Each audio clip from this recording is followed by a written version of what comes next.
Welcome to Storytime with Sirece. This is my new online talk show designed to create a safe space to simply tell stories. Today, in this cancel culture, it's so easy to judge someone based off of one decision, one action, or a simple appearance. But one thing I've learned is dealing with people, yes, it's challenging, but getting to know people makes the challenge worth it. We are all loved by God, and if you simply take the time to hear someone's story, you will be surprised how quickly judgment can turn to empathy. So sit back and relax and join me on a journey as we learn different stories that can shift your perspective and even encourage you to one day tell your story, because everyone has a story to tell, and I want to know yours on Storytime with Sirece. And now, let's all welcome your host, Dayton Thomas. Hello. Yes, thank you. Guys, I'm having so much fun doing Storytime with Sirece. Welcome back. Well, as we continue this series of grief, I am so excited, honored, and privileged to welcome our very first guest.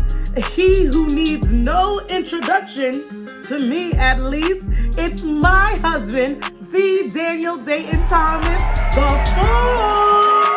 Give it up, give it up.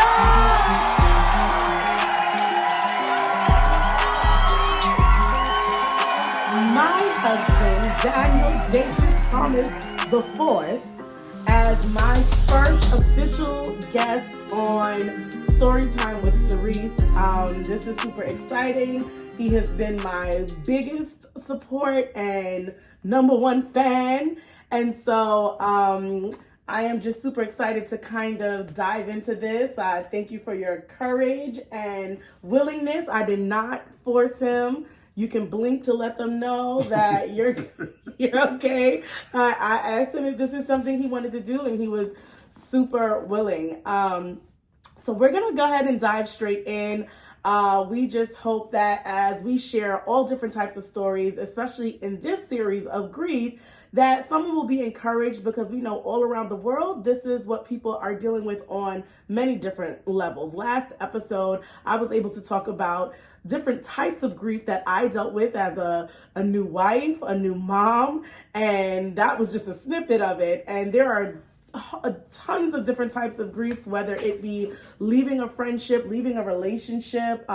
Someone commented on my last video talking about divorce as the level of grief. So there are a new job, a new season. Okay, there are so many different things to grieve. But as we are transitioning into this episode with Daniel, we are specifically talking about the loss of loved ones. And so we pray that you guys are blessed by this, and may the Lord add a blessing. So I'm just going to be asking you a few questions, but even just having a conversation with you, because me meeting Daniel was pretty much my introduction to a new type of grief at that age that I've obviously never experienced. And so it was just intriguing to me. I met Daniel in 2008. He probably met me in 2007 at Hampton. Because we didn't meet in 2008. Yeah, we did. Don't even start on here. Well, my mom passed away in 2006. And at the SCA meeting, like right after that, I told everybody about it. Okay, so so you met me in 2006.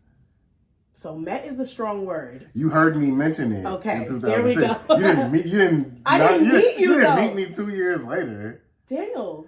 So for 2 years, we didn't talk. We can't even get through an episode. So for 2 years, everybody, we didn't talk. Okay, but like, think about it. When I I met my neighbor across the street. I can't say, well, we didn't have intimate conversation, so I didn't meet you. And when you met her across the street, she came out and she said hi. And she gave her name. She shook your hand. Mm-hmm. We never had a So I didn't give my name and shake your hand between 2006 and 2008. We never formally met. It just kind of... So you became a leader in SCA. And you creepily... And we didn't... Okay. You creepily reached out to me. But that's a different episode. Okay. That's a different episode. But just don't say fake news then. Cut it. Cut.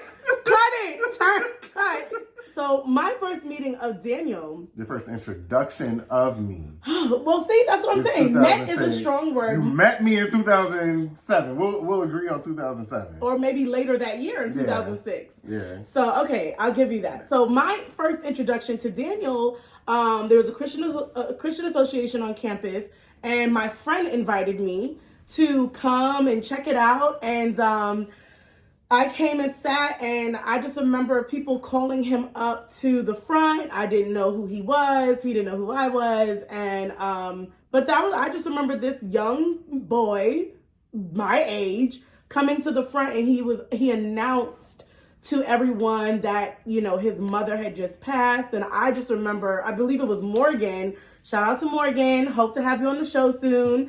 Morgan invited me to SCA, and I remember turning to her and just being like, my heart was broken for him. I didn't know him.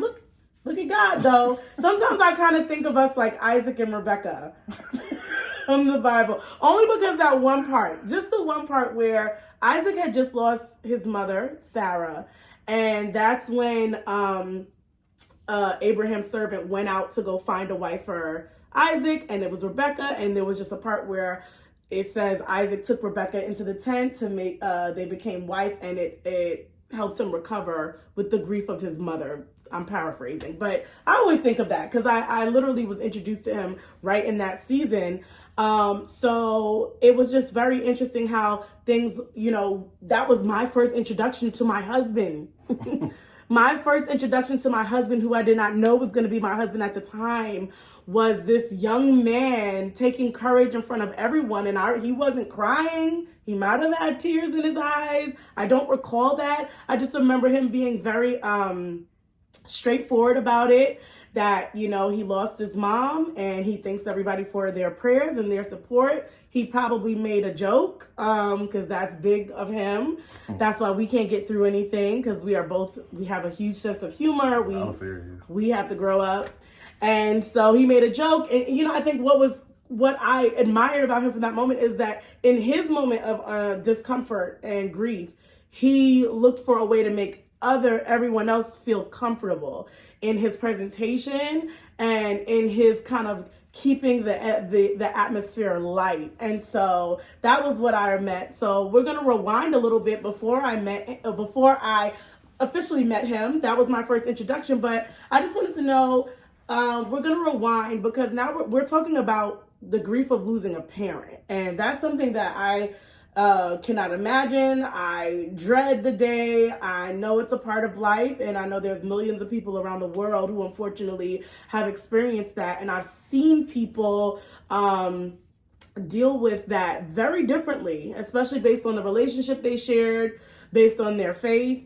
I've seen people change. I've seen people grow. I've seen people shift, and I've been able to witness that kind of firsthand with my husband later on in life. So when I think about your childhood, before you even share that, what are 3 ways you would define your childhood? Because I think that's an important part of, diving into before we get to losing a parent. What was the memories like for you and them? I mean, I would say the first word is divine. For those that don't know, I was adopted, and I think the stories my parents have always told me about that process and how I ended up with them, there were a lot of things that lined up that were specific to like them getting me specifically. The timing, I was 3 months when they adopted me. I think that being at that younger age and being able to assimilate into our immediate, but also our extended family was really important, because I really just I never knew anything different. I never felt anything different. That's my family. I never thought to this day, I don't think anything different. Because they adopted you at 3 months. 3 months 3 old. months, yeah. So there was nothing. There's nothing else that like that you I don't can have do. that. Some people that have been adopted later in life, but you don't have a memory of like, you opened your eyes and that was your mom and dad. Yeah, and yeah.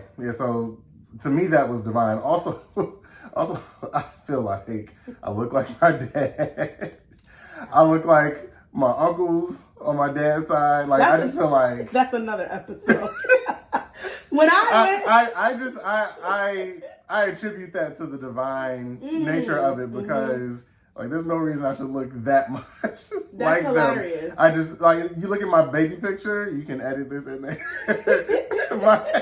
my baby picture, and it's really funny. As I got older, I would look at it and be like, because my hair was growing in, so it was bald there.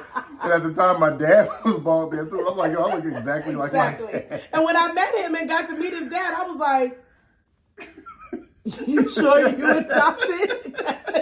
I was like, all right, that's another episode right there. But no, I just watched a podcast from Upset the Gram and Tasha Cobbs, and she and her husband had to adopt, and she said it's crazy because her son, who they adopted, looks like them, talks like them, so I love that you said divine. It's like that's who your parents were chosen to be. Yeah, and even like I don't know, for folks that have gone through the adoption process, like, it costs money.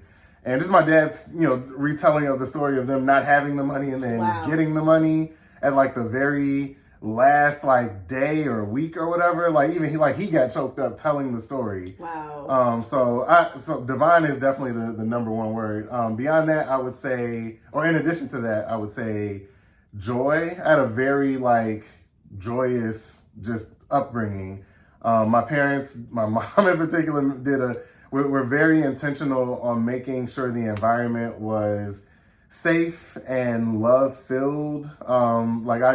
I'm sure they argued because I'm married and I understand how it is, but I don't have any vivid memory of them arguing, like showing any like hatred towards each other. Like I don't remember there being any like meanness in those moments. Like discipline was never this downgraded thing. Like it was like, hey, I love you, you messed up, this is a consequence, but we love you. Like it was always sandwiched in that.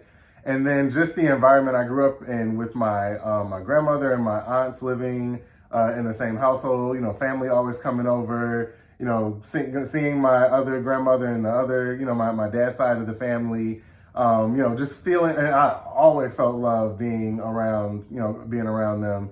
It was just always a love environment. And I'm sure my mom in particular did a lot of protecting and ensuring that environment was safe and that anything that didn't fit that criteria didn't come into what she was, establishing for me and for us. So I always felt that love. And then joy. I think there was just happiness. Whether it was like listening to music, it was my dad cracking jokes and roasting people. Just our time sitting down as a family, having dinner, just all that stuff. Like there was always a happiness in there. And even when, because there's a difference between joy and happiness. But I speak specifically about joy because in life, just every time isn't happy, but there's always a way to find joy even in the bad times.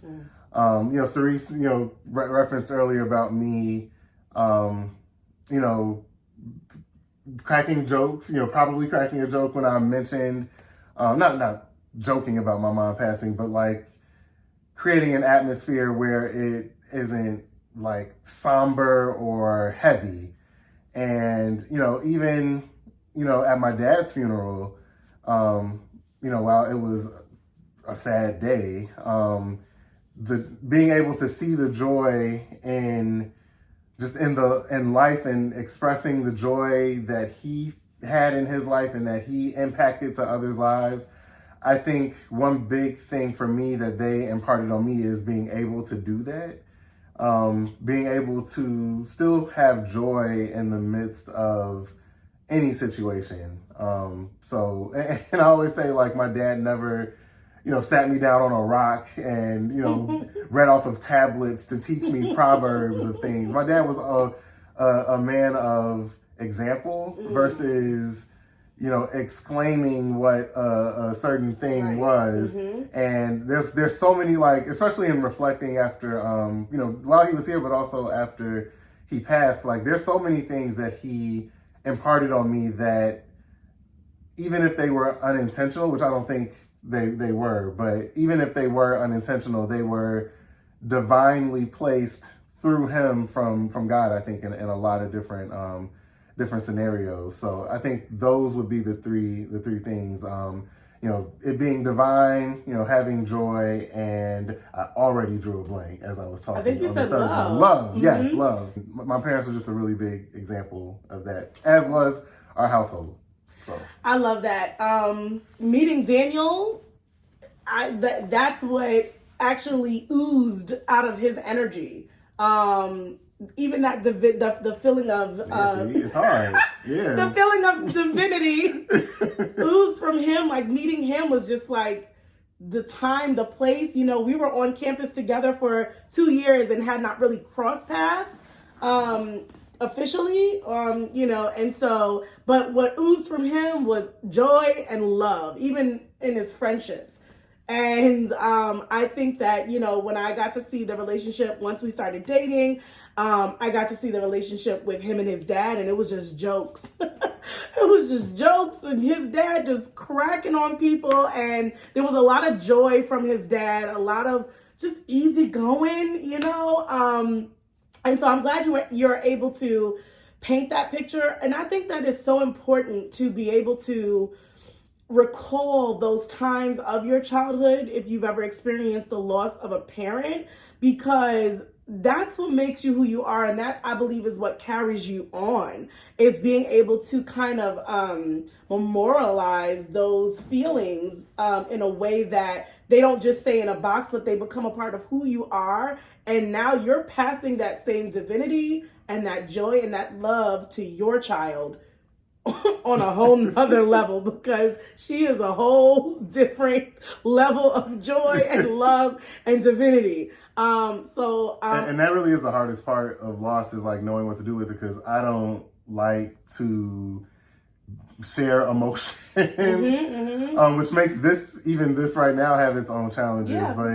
But I think the less you talk about a loved one, like, I don't think you forget, but in some instances you can forget specific things. And I feel like I've even to this point like forgotten little things about my mom, which sucks. But I think it's important to keep talking, because it keeps that memory alive, and not even just like memorializing it necessarily, but like you said, it's a part of you. And when you suppress talking about someone or whatever, it almost does them a disservice. And it does yourself a disservice, because you're not really being genuine. Like, if I were to not reflect on my dad or talk about just in casual conversation with people, if I were to not bring him up because I'm trying to like stifle some emotion that I don't want to happen, that I'm not being genuine. Like, if I was to be like, yo, my dad would have rose them, like, if I were to not do that, and I would have done it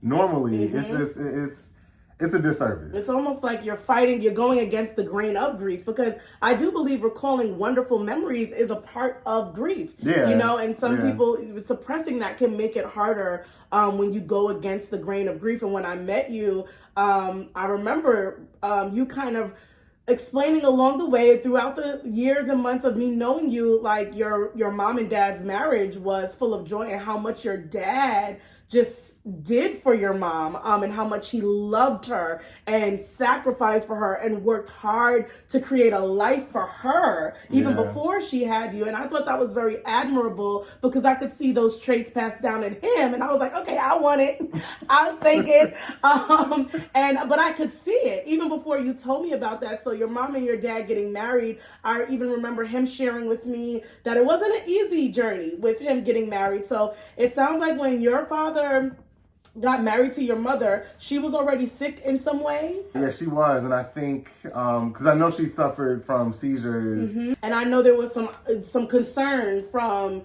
his family about marrying someone that kind of had, this slight illness at the time, but they got married and they loved her and embraced her, and they wind up having you. Now, I do recall you telling me that when or shortly after you were adopted, she did go into a coma or something. And one of the things that stuck out to me about that was what you said your dad had promised. So you can tell us a little bit about that. Yeah, he he always would tell me, like, he promised God that he would be more dedicated to serving, and I don't want to say like believing, but I think just really taking his walk seriously.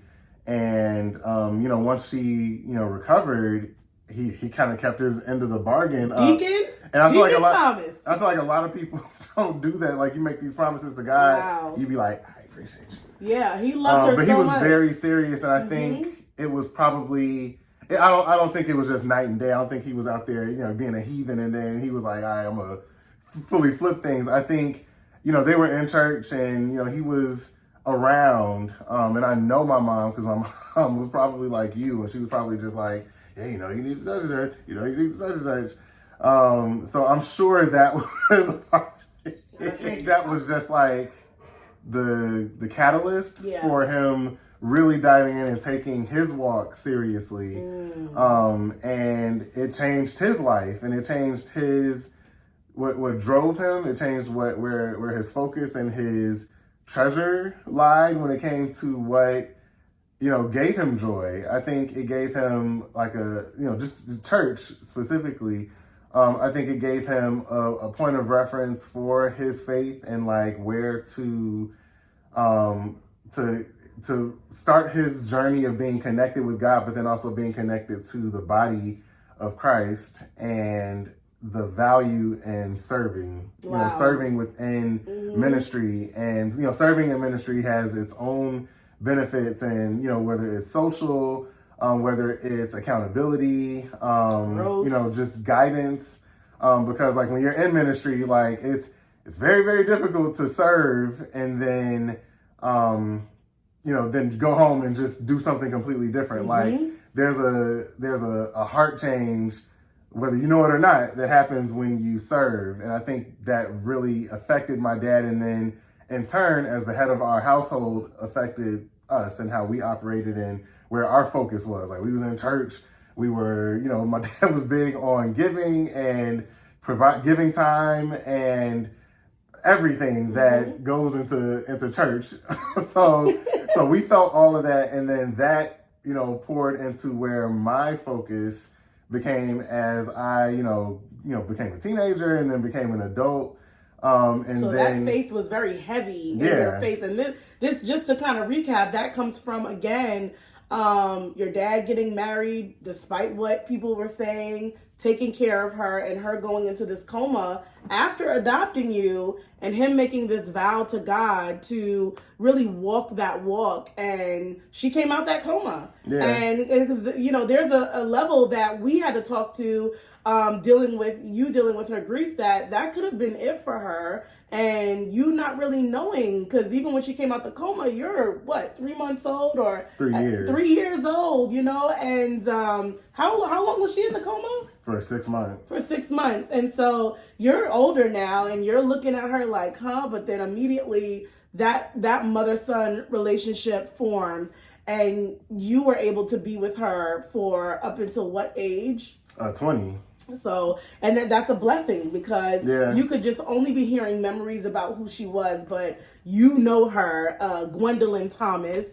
And I to this day, wish I had the blessing of meeting Mama Gwen, but at the same, when it's kind of crazy, because I had a babysitter and her name was Mama Gwen. Oh yeah. So when you told me that, that's how I just naturally, I'm just like, oh, Mama Gwen. But I've learned and heard so much about her that she also has a big personality like me, and she loves nice things like me, and so I'm like, okay, I think she would be happy. And she was opinionated like you too. You listen, everyone needs to have an opinion, all right? So I know that she's shining down on you, and so fast forward to these this time that she's back home and you're growing up with her, even before she passed, you as a young boy and even a preteen and a teen had to be able to care for her, not like a normal teen, like, taking care of her, because as she did age, it did seem like a little bit of her illness did take over. So, talk about that a little bit and how that affected you. Like when especially when I got of age to like be able to like do stuff, it was like, all right, take me to dialysis, take me, to the store. Let's go to the Answer, where she used to get her clothes and stuff from. It was called The Answer? Yeah. The Answer. I mean, that is a store name. If that ain't a store name, you're just looking for the right thing, and they have it at The Answer. Come out to The Answer. I didn't even think about that. That's crazy. Then I know, like, she also would have some seizures, and you would have to help her. Yeah, just learning how to like help her in those moments. Yeah. With like recovering and like helping, increase her sugar intake in that moment and things like that. And if she, fell or anything, I was able to pick her up because I was older and, things like that. So, that was, as I got, older, especially after she passed, I'm like, it was really, I'm glad I was able to help out in those moments because, there's a lot of like, you wonder like what could have happened if, I wasn't there. But just being able to help your mom out. Even like so she was visually impaired and like, even like going to get her hair done, like being able to like go get on the bus with her and, help her, like get on and get off and get to the place and things like that. Those were, just times like you don't even think about it. You're like, I'm helping mom out. Like that's it. Yeah. I mean, that's wonderful. Not everybody is gonna feel that sentiment, right? Yeah. Sometimes it could be like, I just wanna, play my video game. And those moments were there too. Okay, yeah, those that's real. There too. That's real. Especially dialysis, getting up at 4:30. You're like, hey, you gotta take me. Yeah, of course. Those were, especially as a teenager, you're like, I gotta. Yeah, but in the midst of those times, you had a bond with your mom. Yeah. Obviously, so many things you learned from her, conversations that were had, and this time goes on, and now you're in college at Hampton University, the real HU, and this is around the time that your mother does pass. She gets to see you go to college, which is awesome. Yeah. But this is before you do graduate. And tell me a little bit about that time for you. I mean, it was tough. That was the end of sophomore year, and just starting to figure out like what college is and what like starting to become an adult looks like. And it was really sudden because she was like the same kind of level of sick that it wasn't she like had she just was going down or anything. And she just had an accident. She fell and went to the hospital and ended up having a blood clot go to her heart and just passed in the hospital. And so after she passed, it was just like trying to pick up the pieces. Like again, I've just always been very like not knowing how to deal with death and in that not knowing how to deal with grieving. Even before she passed, my grandmother passed on my dad's side, and that was like really, really tough because you talk about like somebody being in your corner, like even similar to my mom, like you just with your grandmother, like you could do no wrong. Like I know for me, she was just like, there was just the joy, like just that joy. Yeah. Again, just coming over and visiting and kicking it with her, it was just like your heart was immediately filled. Wow. And just telling her, sharing things with her, like she was hype. Like just that hypeness from your grandmother, and her passing was also sudden. Like so it was hard knowing how to process that. And I know like even with grief, like with my grandmother and with my mom, like knowing how to connect with your family and respond in the right way where you're like addressing it and then also still maintaining the connection that you had through her, with your family. Because especially your grandmother is a a focal point, right? with Almost with like the the family. glue a little bit. Yeah, and I know. So that grief affects everybody. It did, and it kind of stunted me for a while with kind of staying connected with my dad's side because. Like, especially going away to college, like I was in and out of Chicago. Right. I was just like back, for college, a few weeks or, a month or so. And then I'm back out. And a big part of our connection was the holidays, and she was the focal point for the holidays. So I think just with that age, it was hard. It was a little bit of a breakdown. Yeah, it was hard knowing like where to stay, like how to stay connected in the way that I wanted to. Yeah. And then kind of fast forwarding to my mom, it was kind of there was just something that was kind of hard to maintain. Yeah.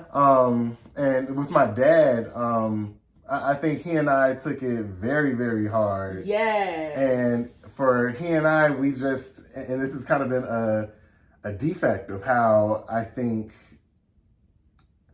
my family at large maybe has kind of dealt with those moments. It's never like, addressing like directly. It's more of an indirect protection where like, we kind of keep the status quo. Yeah. And not that there's a negligence, but there's a like not addressing that kind of caused focusing so much on maintaining what we've had, the quality of life and that joy and that love, but then also ignoring the grief of it. I don't blame my family for that, because in those moments there is an accountability that you got to have to acknowledging and addressing it. Of course, everyone deals with it differently. Yeah. But I think being young, like I was just in survival mode at that point. I was like, let me go to Sears and keep working. Let me just go back to Hampton and just keep the ball rolling. And that was kind of my process for grieving. Yeah. But, and just to keep an extent, it moving. Yeah, you gotta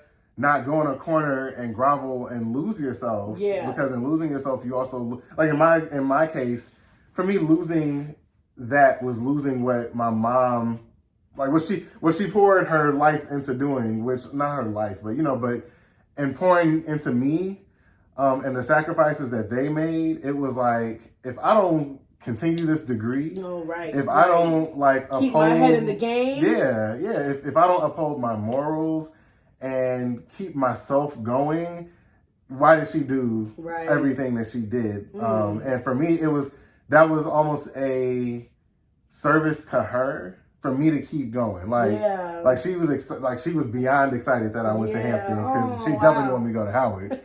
No, I don't know. But she was excited for, every report card I got. She was excited for, every, even me getting the job at Sears, like, because I was killing it the first year. She was excited. By the way, he sold everything. Refrigerators and vacuum cleaners. Everything. Getting a commission. That's rolling. Where it all started. They got hot, them lines for the air conditioners came in. I'm like, right this way. Let me show you. He talked about 5,000 BTUs, only $109. And you need that protection plan, because you don't want them to break down and then it's hot.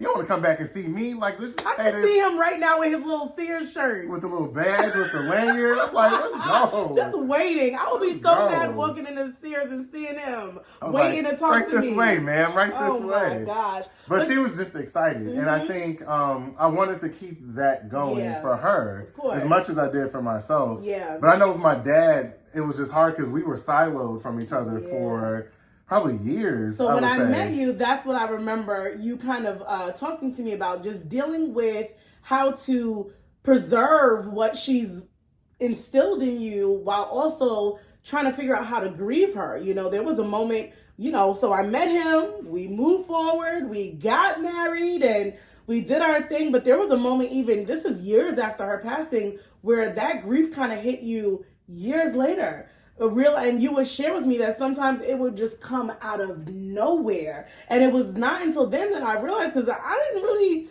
have to deal with grief on that level. So it was like, as his wife, I'm like, oh my gosh, what do I do? Do I help him get over it? Or do we when we moved to Bayshore, maybe even in Virginia, but I think it was more so years after, we started doing little things to just trying to commemorate his mom. We would go to the pond and drop a flower here and there on her birthday, and just getting him to talk a little bit more about it. I realized that how much you suppressed a lot of grief.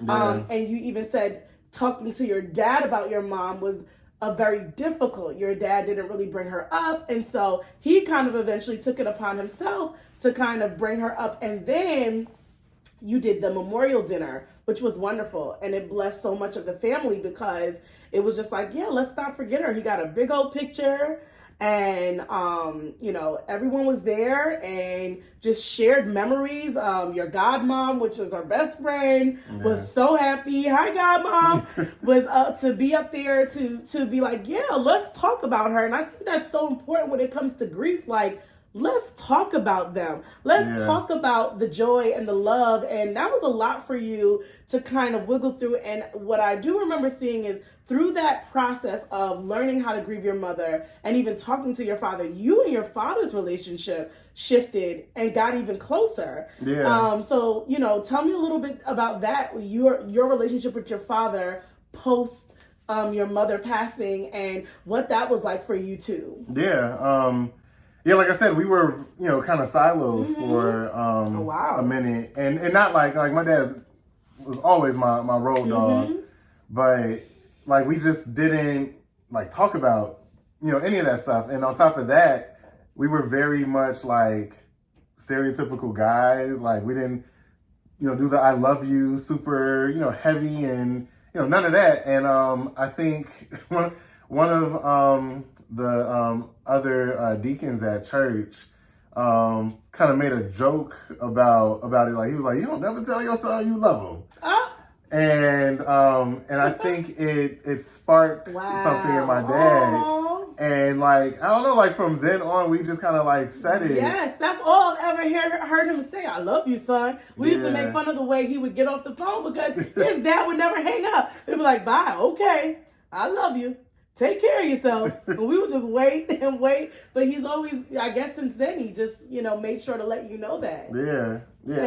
Actually, it was Brother Parker. I can't remember if he was a deacon officially or not. But anyway, the picture in our room with him. Oh, and the two guys. Yeah, one of those. One of them. Okay, Yeah. And that's funny because I feel like when I met your father, I only really got to see the softer side. I got to see him really like, oh, he really loves his son. He was, I love you, son. And I think Daniel starting a new life was very exciting for him. Yeah, I think it was. He was very supportive of us, of me, and he was just very, what are y'all doing? And I love you. Okay, marriage. And I think you talking to me about treating her right all the time. Oh, when we would sleep over and we would be right in the next room. His dad never missed a moment to be like, take care of your wife. What if she wants something to eat? Go get it. And listen to your wife.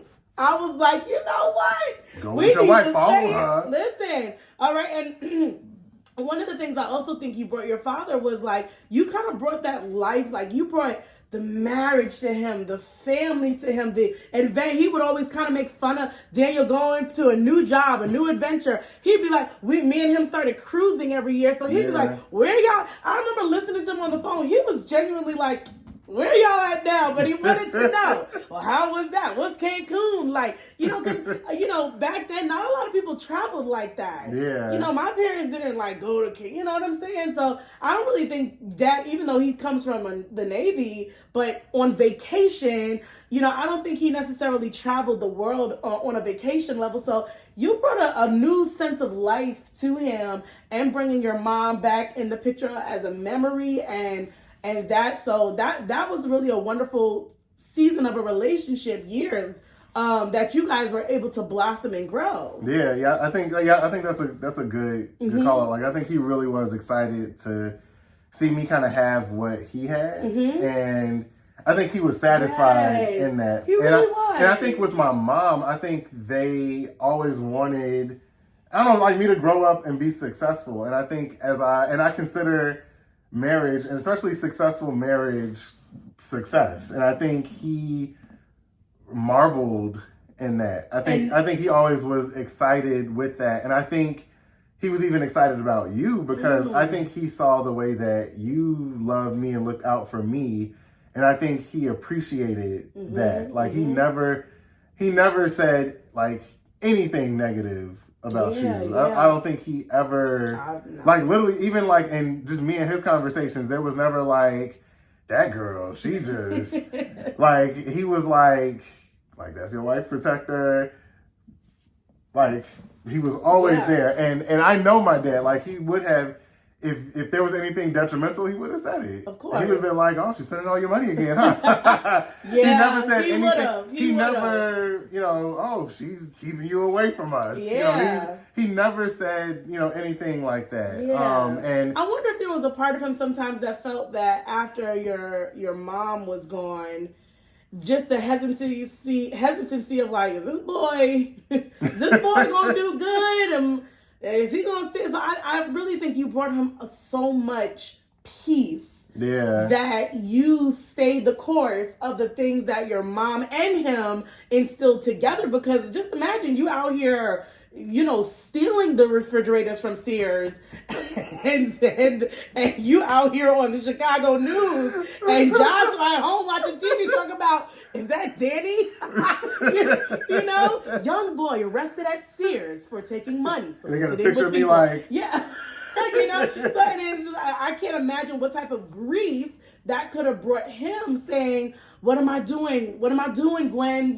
This is our son. Because I know from the stories I've heard, you were their pride and joy. So I think there could have been a hesitancy from him because he just was genuinely excited at every accomplishment. And I know he would get nervous every time you would start a new job. Not you once again, maybe not used to the way the market is today, where we just kind of bounce around sometimes. But he saw the success. Yeah. And he saw not just in the things that you had, but who you were becoming. Yeah. And I think that fulfilled him so much. I think so too. And then Persha came. Oh and my gosh. I think that was just like the cherry on top. That was where the journey kind of began. Right before Persha came, I know he started having that kidney.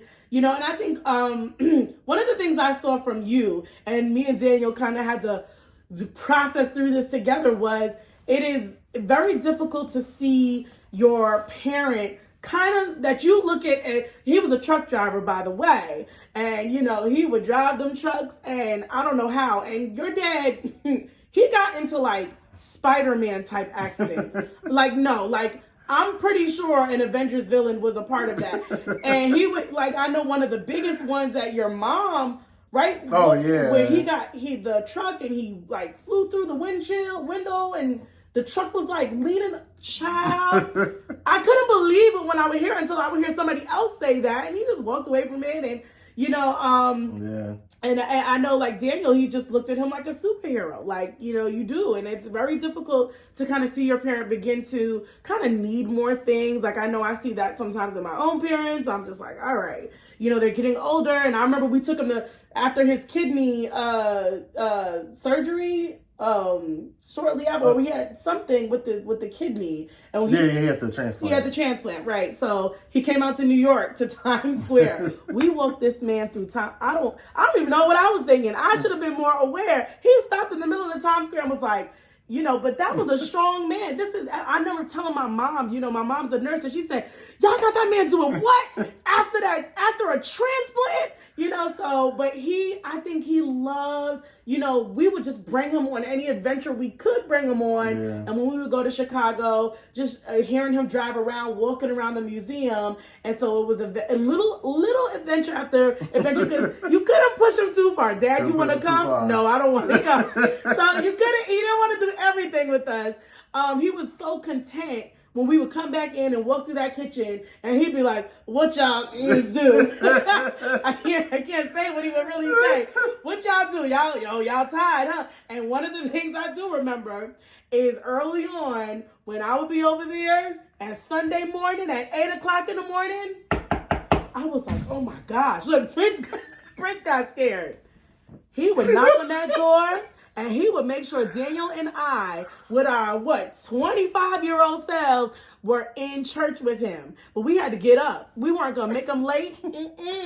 And then so there were all those little adventures. We surprised him at church one time, and you could just see and I think that's what I knew about Dad. He loved you, and you turned it to a union, and he loved us. Yeah. And it brought him so much joy. And then forget it. We done got pregnant.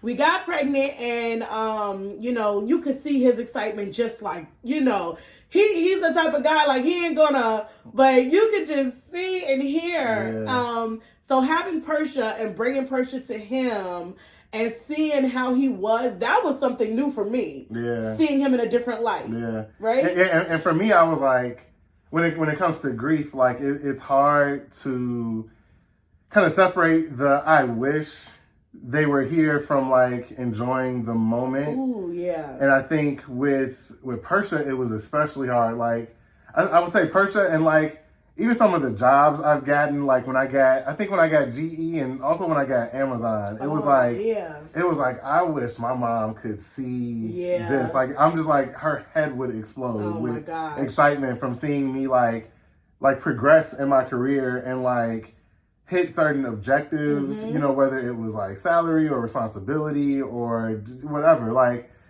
But with having Persia, it was like, gosh, I wish she could see, see Persia. Yeah. But having his joy, and seeing that, it was like, yo, I gotta enjoy him. I gotta enjoy him seeing her. My whole family being able to see her and live in this moment. Yeah. Instead of being like, oh, I wish my grandmother could see, our grandmothers could see her. It's just like, you can't, one of my biggest lessons with grief is you can't get caught up in the what ifs, because it can weigh you down, and there's nothing like your loved one would want less than for them to go on and you to just be left here being this puddle of uselessness. I know, for me, if I were to pass, I would not want anybody who's connected to me to be like, I can't go on. Now, feel free to, not find anybody like me, because there is nobody like me. I can't go on. I'll just tell you that right now. But I would want Sirece to thrive and be successful. I would want Persia to be successful. It would be heartbreaking, for me to go on and know that happened. So for me, I'm like, I gotta, similar to with my mom, with my dad, I gotta make sure Persia's looked out for. I gotta make sure Persia is looked out for.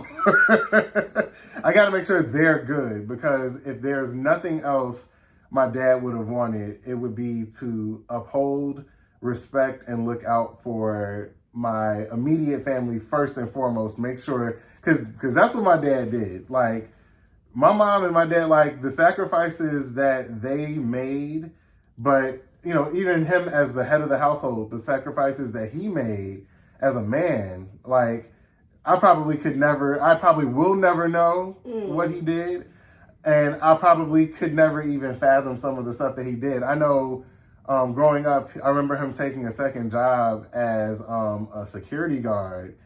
And again, that's one of those things where I know they had deep marital conversation about what are we going to do to keep this going. And it might not have even been no deep conversation, because my dad was the type where he might have just been like, hey, Gwen, I'm going to take this job because we need money for X, Y, Z. And this is what we got to do. He just did it to make it happen. Yeah, and I remember that was a tough season. I remember being young, and it was a tough season for me, because I didn't see him for a segment. He would get in at midnight, and he was back out there at 6 a.m., 7 a.m. or whatever. But I know it was tough for him. I know it was exhausting. I know he probably missed having that engagement with us, but he did what he had to do. And I know that's always been one of my biggest principles in marriage, is you got to do what you got to do. And even taking that a step further, in order to avoid doing what you got to do, you got to prep and make sure that long term you're preparing to look out for your family. Like that's a big principle for me in looking out for us. So so I know that's just something you got to do as a man. And it's something he instilled. Yeah, and one of your biggest ministries to me, as you talk about the sacrifice and doing what you got to do as a man, is watching you go through the journey of caring for him when it was time to really care for him, and putting your foot down and sacrificing and having a brand new baby is really when this season kind of started to rev up. You didn't really see it coming, but then you saw it coming, but then you didn't see it coming. And Dad is such a strong man that he was, no matter, to me, all the way to the end, he was just still who he was. You know, he never, you know, I know everyone experiences different things with the loss of an older, maybe someone a little bit older, but he was still who he was. And, you know, I think just watching you take care of him, minister to me and what we're here for. It is so hard. It is so difficult. It was difficult for me to watch him care for his parent. And I knew it's kind of interesting because there's like a grief that you experience before the grief of caring for someone or seeing them in a different light that you are not used to seeing them, or, you know, not knowing what's coming next, or not knowing if you're making the right decision, not knowing. And not even being physically close was really tough too, because, you know, again, like there was a couple layers to it. Because one, like I looked at him like a superhero, right? And I'm like, he's gonna keep being fine. And two, like there was a big support system, and it was like almost a feeling of like he's good. Like I don't know how much they really need me like that.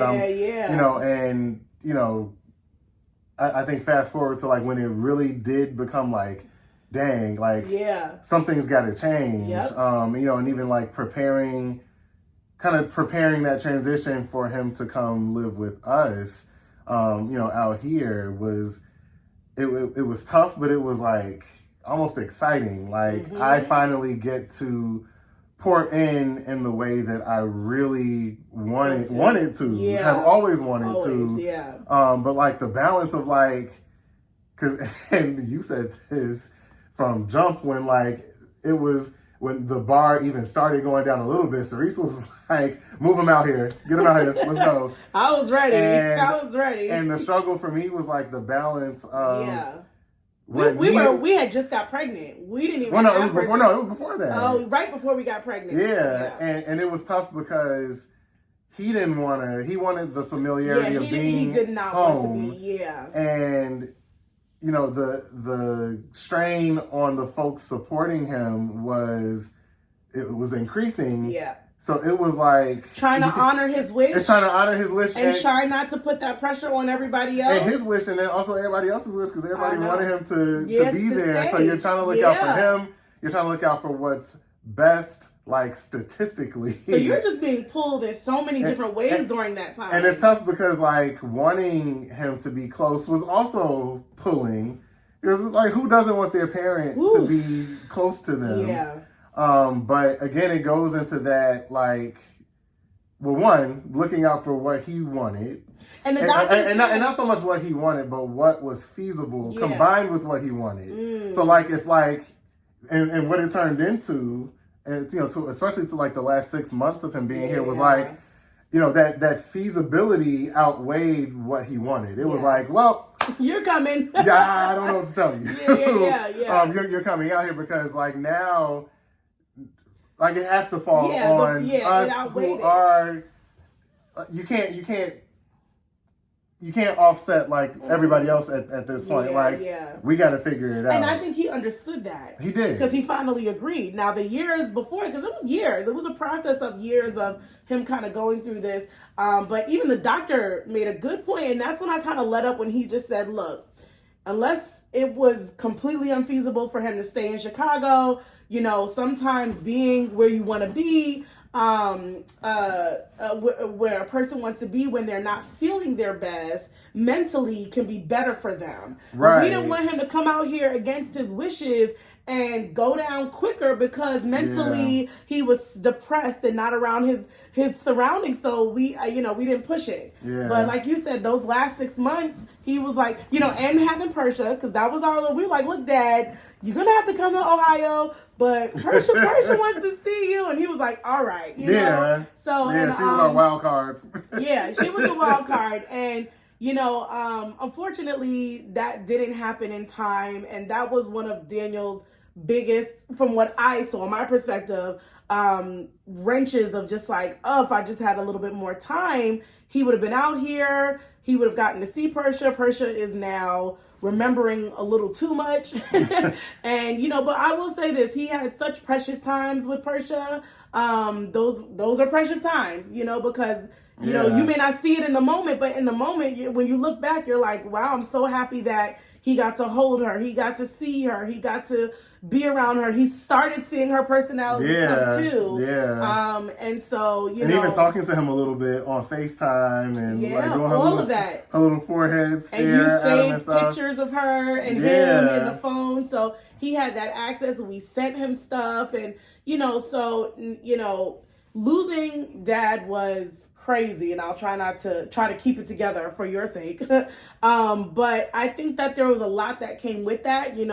When you lose someone close, the grief affects everyone. It affects you, it affects your family. So you talk about, relationships, the shifting of relationships, letting go, trying to keep the memory alive. So now we are probably going to try to plan a Diddy dinner, which we think about what he does now, is laugh at a lot of the things that we do, because that's what he would do before.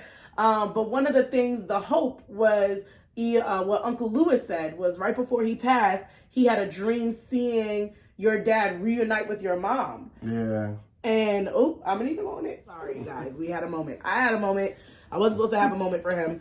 But it does lead to that faith and that hope. Because when Uncle Lewis did talk about him seeing Mama Gwen, because that was something you always said, like, I know he really misses her. I know he really. So being able to have that vision and that idea, and the fact that our faith is rooted in believing that people go on to be with the Lord, all I can ever think is that, they're looking down at us and they're smiling. And so just kind of see you today where you are is having that healthy support system. I know recently you've gone into therapy. Because it was just a lot. Woo, let me tell you, losing and being on this earth without both of your parents is something I can't even imagine.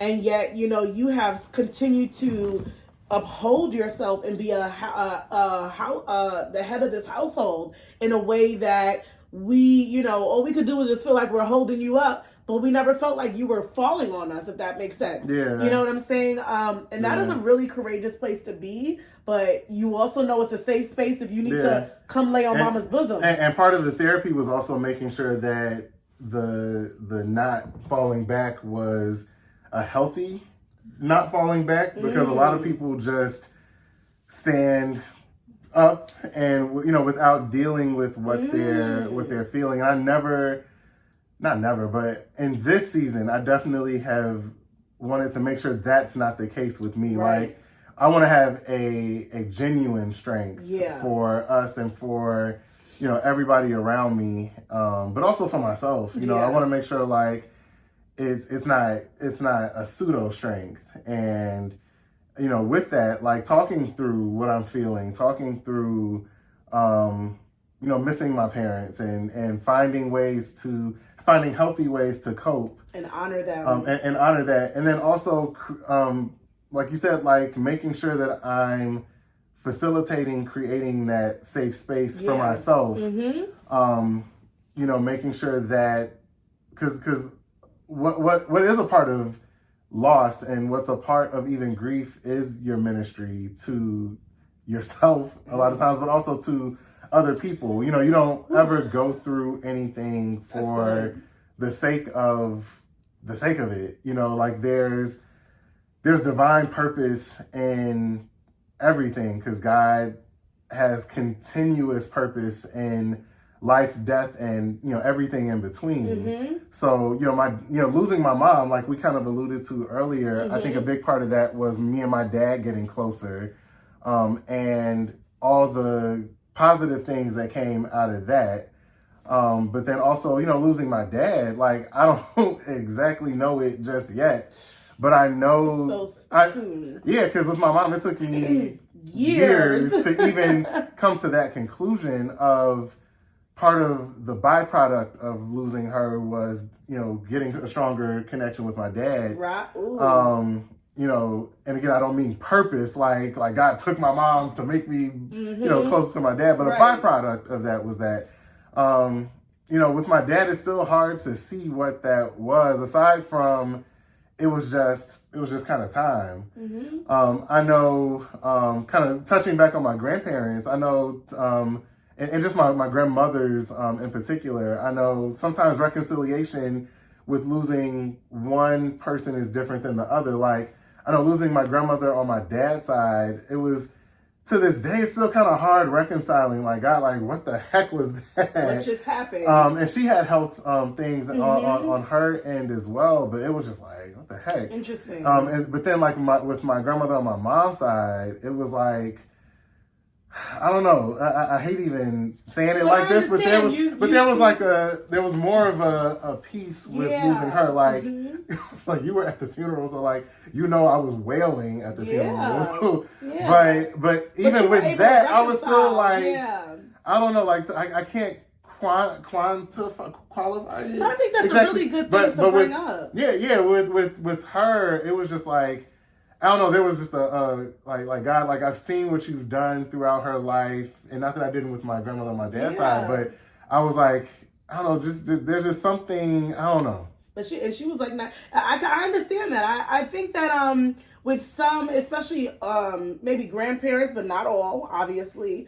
You kind of reconcile that the time you're like, okay, it's time, and depending on how it happens, sometimes if it's suddenly, it's kind of hard to reconcile that versus, okay, you kind of see them, but I don't even think that matters sometimes, because like you said, I think just each person in each relationship, just sometimes you can reconcile it quicker than others, and it doesn't mean anything about the greater relationship or not.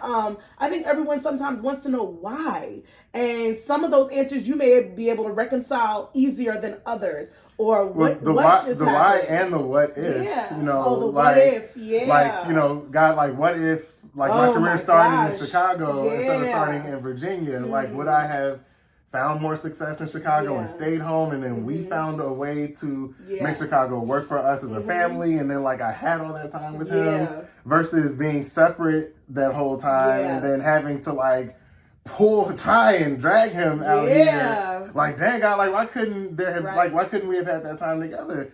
But stuff like that, like, it's hard to look for questions, because you'll be looking for questions forever. But I think it's important that you give yourself the space and time in grief to allow those questions to come, even if you think they sound silly, even if you think they're so far and wide, because I think it's a part of the process. Like, one of the things I said in my first episode was, grief is continual, but it's still a journey to something beautiful. But in order to get there, you have to kind of go through the emotions. And many of us will put those emotions to the side. Those questions, those what if I was there? What if just one more day? What if they were still here today? Would things be different? What if I made a different decision? But then it comes to that beautiful journey of, I love what you said, how, okay, once your mother passed after a few years, you got to see yourself get closer to God. And now that your father has gone on, one of the things that you'll find yourself leaning on is your spiritual father, even more now than ever. And I think what happens is you give yourself the opportunity to go through the questions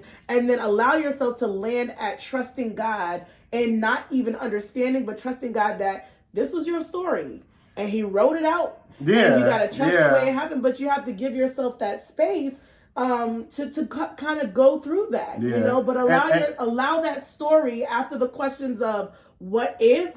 Allow the story to be what it was. Yeah, I completely agree with that.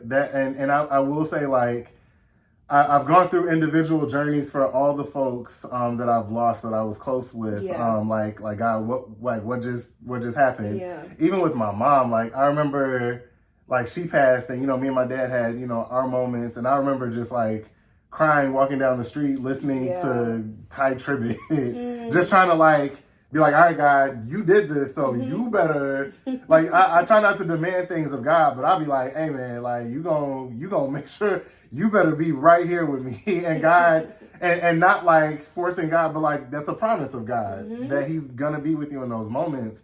So it's like, Yes. God, let's go. That's real. Let's I mean, go. you speak in that verse that literally sums up all of this. God is close to the brokenhearted. He said He is there. So it's like, all right, come do the healing, come do the mending, but you gotta let Him in. Yeah, so I you love do. that you are. And I think with my dad, it was like it's the same feelings, but with a little bit more resolve than I had with my mom, because my mom again was like super sudden. My dad kind of being on the decline that he was. Yeah. Even then, like I still didn't really think he was gonna pass. Yeah. But after kind of talking through it with God and kind of wrestling with it, it's just like God just kind of level set me with like it was time.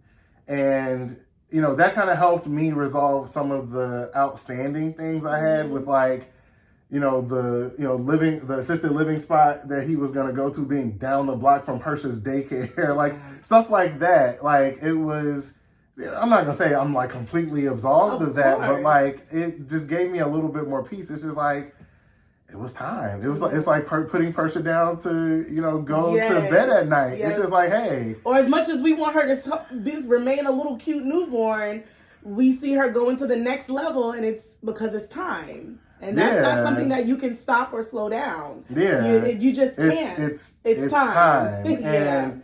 And for the grief process, that helps a lot when you can at least get to that point. Like you're going to miss them forever. And with missing somebody, there's their sadness. But in that, and I know you were going to touch on this, it's like part of that is remnants of the love that you had for them. That's it. And remembering them, like even the sadness that you get is birthed from the joy that they gave you and the love that you had for them. So, even with that and wishing they were here, like, God's timing is perfect. As you shake when you say it, when you talk about stuff like this, you're like, God's timing is perfect. But it is. Yeah. And as you trust God in your life, you also have to trust Him in the death of someone and those byproducts that come from them passing. It's tough, and you never get over it, but you come to terms with it, if anything, and you trust God on being able to move forward productively. Yeah. Because I also want to emphasize, like, going through grief in a healthy way is also, and then, just from my experience, like being able to uphold yourself and be productive. Yeah. And learn how to not let it hold you back and not degrade your quality of life, but like learning how to like thrive in the midst of those feelings. Yeah, that's big, because that's it's like one or two ways. Like grief can either consume you, or you can allow it to consume you and bring you to some really unhealthy places, or you can face it head on, just like we were in service this past week. It's like sometimes you got to face that lion head on, and you have to know that God is with you while you face those uncomfortable things. And sometimes you need a little support to do that. You may need your friend or your spouse or a mentor or a pastor or a therapist to help you face those things head on and face those questions. And like you said, one of the quotes I found is that grief is really just love that you want to give to someone. And I will even paraphrase it in the physical realm, that you cannot give. And even though you had love for someone, you also want to learn through that journey of grief is how to continue loving them where they are now. Right. You know what I'm saying? Right. And that's a hard place to find, because but the same way that we know how to love our Father in heaven, we have to learn how to be able to still allow that love to live on. Yeah. And if you have legacy, whether it's children or family members, figure out how to keep the memory alive. Yeah. I think that's so important, And even having this discussion it's a healthy thing It really to have. It's even reflecting back and like you remembering stuff that I don't be remembering because I forget everything.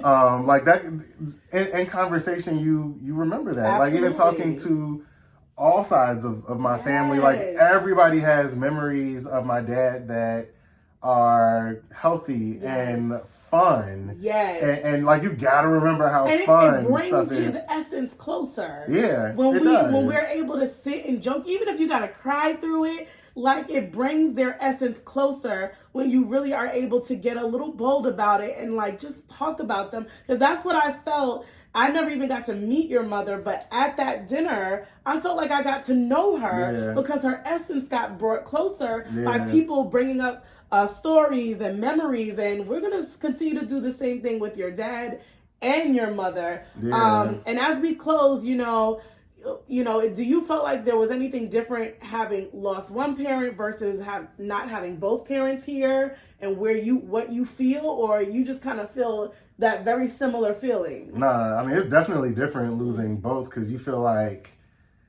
your parents are like this like the anchor to your life, and like losing one parent, especially, and of course like your mom is like really heavy, you know, losing them, but like you're having one parent, you're just like, I got this parent, and like I still feel like I can pull on because like you almost feel like there's a connection to the other parent through the parent. Yeah, and even memories. Like I could talk to my dad about my mom, and he could tell me stuff that nobody else could tell me about her. Yeah.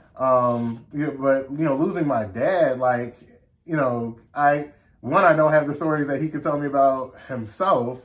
But like now I don't have the stories he could tell me about her. You know, I'm losing like all of like that foundational support. And like, you know, like when you lose anybody that's close to you, you can't fill that void because nobody fills the void of a unique person, whether that's, you know, a spouse or an aunt or anybody. Yeah. But losing a parent is just like, there's absolutely nobody that can fill that. And like and losing both parents, you lose that twice. And you kind of go through that process twice of losing a fundamental part of who you are. So that's tough because I can't, like, as great as you are for who I am, because I'm also a new person as an adult and as a husband.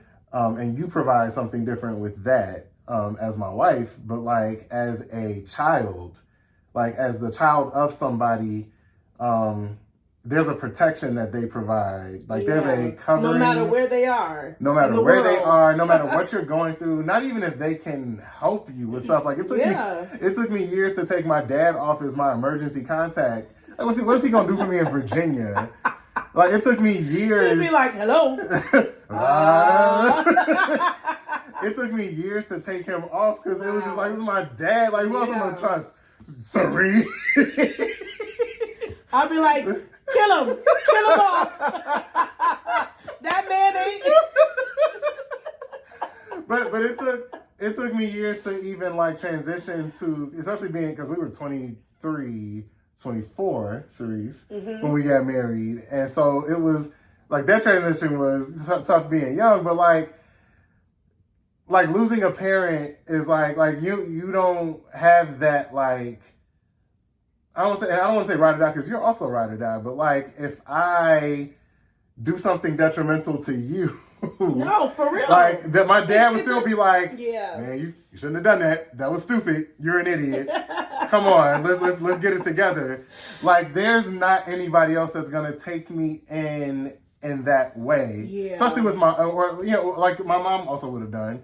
But there's nobody that like would, a fall, like an unconditional fallback.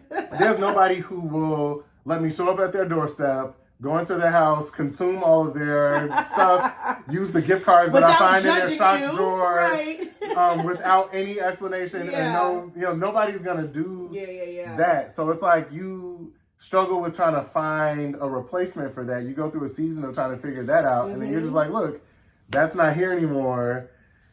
You got to figure out a way to move on. Wow. Or not move on, but continue. Yeah. And, I just want to encourage you, that and this is coming from a place, it's easy. It's probably better sometimes even to, it's like with any situation, talk to someone that's been through it, because sometimes people that haven't been through it can be maybe not maliciously, but a little bit insensitive to understanding what you could be going through. Because I'm even sometimes trying to figure out, dang, what does that look like? What does that feel like? I would be a hot mess, the day you rocking in the corner, that's me. I'm a rock in the corner girl. Like, you know what I'm saying? Daniel is the very opposite of that. So I try to, be that strength and that support to him. And at the same time, but, some of the things I hear you say, like, that they are still your foundational support and they are still those fundamentals. But like you said, I completely understand that whole feeling of like my anchors are not here. But I also feel like anytime you experience a loss or a tragedy like that in your life, you've got to only run closer to God, because he is the only one that can fill that place. Yeah. And even, it's not even that he takes that place and, he allows you to draw on him in ways that you've never drawn on him before. Yeah. And I know that Daniel has been doing that because I've seen the fruit of that. And I've seen the fruit of him learning how to lean on God in ways that he may not have had to before. Yeah. It's a new relationship. It's a new learning. It's a new level that God's like, I've got it all for you. Yeah. If you just allow me to, instead of allowing yourself to feel lost or allowing the grief to consume you. So, woo, yeah, this was a lot. And again, when you talk about divine purpose for tragic things, like a big part of that is you drawing closer to God, not just because God is this like selfish being that just wants you to draw close to him, but because like this is the source of your strength and your sustenance and your everything. And it's like, hey, this is your opportunity to now dig that much deeper in a way that you wouldn't have been like even conceptualized doing before. Like, especially in particular after my mom passed, I was like, God, I have nothing else. Like, I have zero options. This is because you're losing your first parent is it hits different than your second, just because like it's so new. Like you're like, I don't know what it's like to not like traumatic have my right arm. Like I have no idea what to do. How do I function? It's learning to relive in many ways. And with that, it's a deeper need to tie into God. And I think SCA, this Christian group we were a part of at Hampton, was a big part of me remembering that and drawing closer, because it was almost like a spiritual distraction. Not distraction, that's a bad word, but like it's like, hey, it was just constantly like God being like, I'm here. Hey, I'm here. Hey, hey, I'm right here. Like, remember me, stay close to me. And in a different time in my life, I may not have drawn as closer and been able to reap the benefits of being a part of a group of folks like that. And even forming the relationships I did. I may not have done that if that need wasn't there so much. So maybe not a spiritual distraction, but a spiritual shift in perspective. He's constantly like, don't go that deep, don't go that dark, I am there, I'm your present help. He's just constantly like pulling you back in and drawing you closer. Like, I got you. And what I can say is like, kind of like the song says, don't wait until midnight. Don't wait for the traumatic, because you had that foundation. You knew them before you lost a parent. And if I didn't, I would have been rocked to my core. And I think it would have changed the trajectory of my life. Interesting. So, Well, we had to take a pause because I done lost it talking to them. I'm supposed to be support. Anytime I'm supposed to support Daniel, I'm over in a corner rocking and crying until I can get myself together. And I promise you, I blame the hormones, because I have not. She's been blaming hormones. I've not been a crier. I blame it on how many tears I've held back in life. I'm like, I ain't gonna cry. You ain't gonna see me out here. You ain't gonna catch me out here. But now it's like, And then we watched the Moon episode of Bluey, and then she's just... So I'm like the worst reverse sometimes. Like it could be him somewhere, and I'm like, oh God, babe, oh God, it's gonna be okay, baby. That's me. It is the worst. But he feels my heart, and maybe I'm crying for him too sometimes because he. A lot of times, But we pray here at the Thomas household that it is a safe space. And we thank you so much for tuning in. I thank you so much for your courage to share. We honor mom and dad even in this episode because even this right here is their legacy. So it continues and it'll continue. So I think that's why it's so important to, yes, this was your story, but it's not the end. And your story is continuing to be developed in your chapters. There's chapters ahead. So we encourage you out there, if you've experienced the loss of a loved one, there are so many ways, starting with God, and finding a support system, going into therapy, but you got to be able to face it. You got to be able to face it head on and don't bury it deep and, don't cope in unhealthy ways. There are people that genuinely care and they want to hear. Sometimes you just got to talk it out. And sometimes it's hard to just say the very first word, but you get somebody to hold your hand and do that. And they will, one thing I will let somebody rub your back. Let somebody rub your back. And I think that's a big thing too, is just starting the conversation, whether it's with God, whether it's with your therapist, whether it's with, people you care about, somebody that it's difficult to talk with, or you have whatever it is, just start the conversation when you're dealing with grief. Because the longer you don't have that conversation, the more it's difficult to have it, and the more it hurts when you finally do start that conversation. Even starting therapy, I'm thinking my first session, I'm thinking she's gonna start talking about my dad. And she starts talking about my mom. I'm like, why are we talking about my mom? Right. Therapy is real. Just tears. You find the right person. And don't give up, because the first therapist, sometimes you might get a therapist and be like, see, therapy sucks. Sometimes you need to find the right person, Just have the conversation. And if you know someone that is dealing with grief and that's just not you, many times your time will come, because that's just life. But I know, with Daniel, I didn't know what to do. We both didn't know what to do, but we did little things. Like when we took our little bike rides to the lake and would drop a white rose for his mom. Just little things. I don't know if that ever really meant something to you. Yeah, it meant a lot.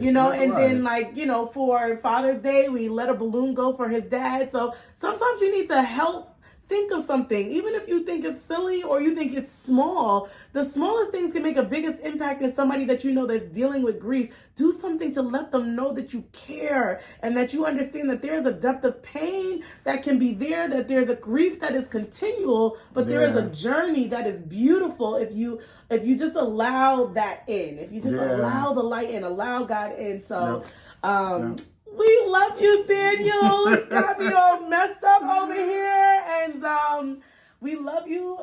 Me and your children, Prince and Persha, are honored and so proud of you. And you know that this is not the place where you have to fake it till you make it. You don't have to be strong every day. You can lay out on the floor naked. I do recommend naked.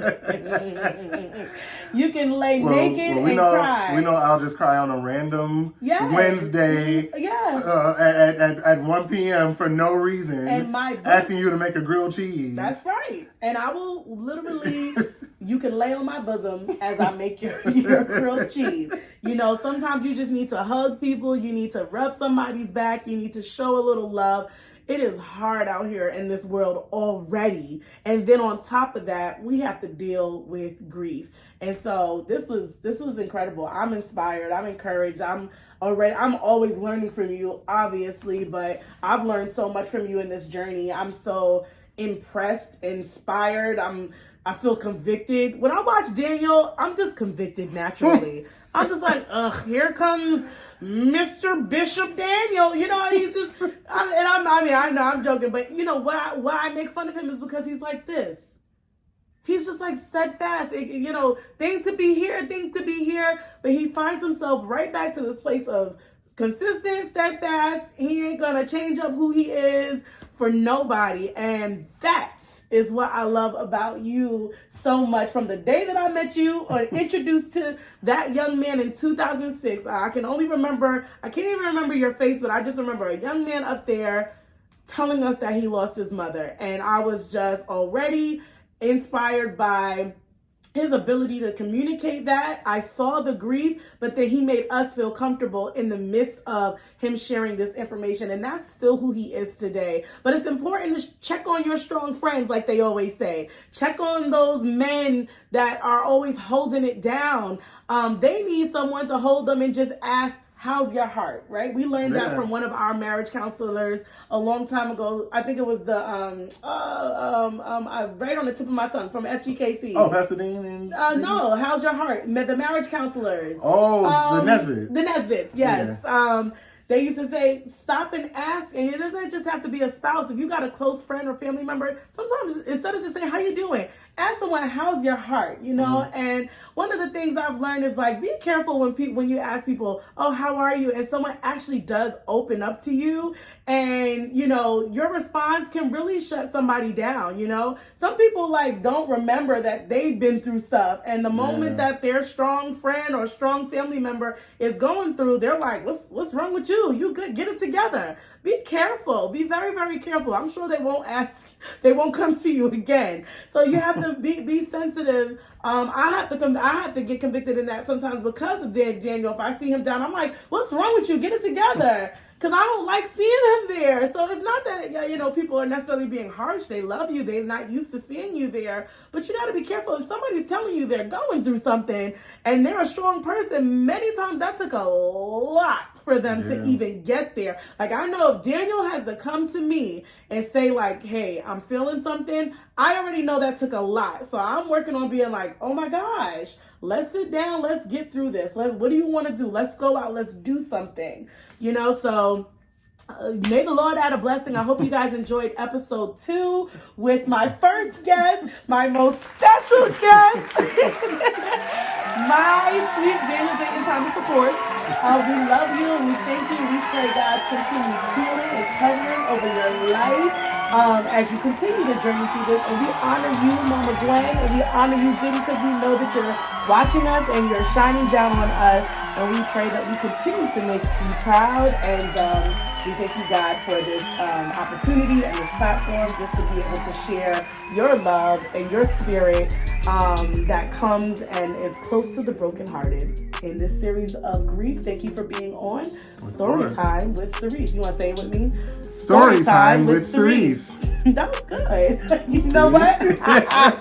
Oh my God. Well, I hope you guys enjoyed that segment.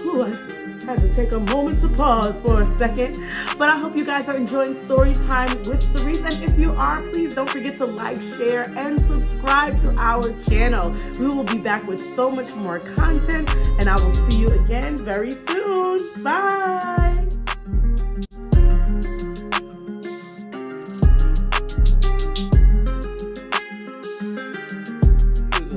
Yeah, he done seen it all, Persha. Yeah, you ain't lying. You just beginning. That's right. Oh, she is loving me. She ain't that quiet with me.